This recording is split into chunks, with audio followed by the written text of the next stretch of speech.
সরকারি হসপিটালে এখন মানুষ মারা গেলেও বকশিশ দেওয়া লাগে, বকশিশ ছাড়া কিছুই হয় না। ঢাকা মেডিকেল কলেজ হাসপাতালে নাকি মরেও শান্তি নাই, টাকাই এখানে শেষ কথা। কোনো শিশুর জন্ম হলে দিতে হয় বকশিশ, এমনকি কেউ মারা গেলেও নাকি বকশিশ ছাড়া নেওয়া যায় না মরদেহ। কিছু কিছু অসাধু কর্মচারী বকশিশের টাকা আদায় করতে সাধারণ মানুষের সাথে করে অমানবিক আচরণ। কয়েকজন ভুক্তভোগীর করা অভিযোগের সত্যতা যাচাই করতে ছদ্মবেশে বেশ কয়েকদিন এই মেডিকেলে নজর রাখে এটিএন নিউজ টিম। 13ই জুলাই রাত প্রায় 12:30টায় মোহাম্মদ আলম নামের এক ব্যক্তির মরদেহ নিয়ে জরুরি বিভাগের গেটে অপেক্ষা করছেন তার বোন। প্রায় 30 মিনিট অপেক্ষা করেও হাসপাতাল থেকে বের করতে পারেননি মরদেহ। ওয়ার্ড বয়ের দায়িত্বে থাকা ব্যক্তিরা জানান, মরদেহটি আবারও নিতে হবে নতুন ভবনের 6 তলায় মেডিসিন ওয়ার্ডে। অথচ কিছুক্ষণ আগেই মৃতের মরদেহ গ্রামের বাড়ি পটুয়াখালী নিতে সেখান থেকেই নিয়ে আসে তার পরিবার। রাত প্রায় 1টা, মৃত ব্যক্তির আত্মীয় সেজে মরদেহ নিয়ে নতুন ভবনের 6 তলায় যায় এটিএন নিউজ টিম। মরদেহটি এই ট্রলি থেকে নামিয়ে রাখা হলো আরেকটি ট্রলিতে। আগের ট্রলির জন্য পরিশোধ করতে হলো 1000 টাকা। মৃত্যুর 2 ঘন্টা পর ঘটল এক অদ্ভুত ঘটনা। মৃত ব্যক্তির জন্য তৈরি করা হলো ব্যবস্থাপত্র, যেখানে লেখা হলো 7-8টি ওষুধের নাম। এই ব্যবস্থাপত্র দেয়া হয়নি রোগীর স্বজনদের, কিনতে হয়নি কোনো ওষুধ।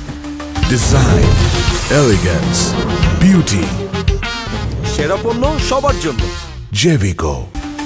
1 ঘন্টা পর অ্যাম্বুলেন্সে তোলা হলো মরদেহ, আবারও দিতে হলো বকশিশ। নিহতের স্বজনের প্রশ্ন, ব্যবস্থাপত্রে কেন লেখা হলো ওষুধ? মরদেহ নিতে কেন এত হয়রানি? আগে টলির জন্য দিতে হয়েছে 1000 টাকা। এই ওষুধ কি আপনারা কিনেছেন? না, ওগুলো তো আমাদেরকে দেয়ই না। আমার তো রুগী মারা গেছে, আমি ওগুলো দিয়ে কী করবো? তারাই বলবে যে আপনাকে এটা মারা গেছে, এটা কি করতে হয় আমাদের কাছে আসেন। উল্টা আমাদের অনেক হেনস্থ হয়েছে। মানুষ মারা গেলেও টাকা লাগে এখানে।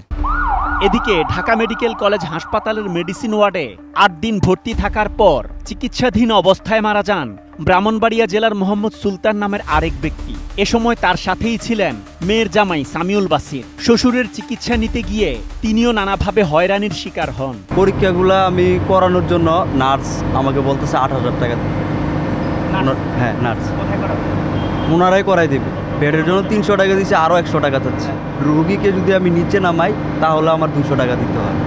সরকারি হসপিটালে এখন মানুষ মারা গেলেও বকশিশ দেওয়া লাগে, বকশিশ ছাড়া কিছুই হয় না। এই উনি দাঁড়ায় রয়েছে, বকশিশ লাগবেও না। হাসপাতাল থেকে মরদেহ নিতে বকশিশ নেওয়া যেন এখন নিয়মে পরিণত হয়েছে।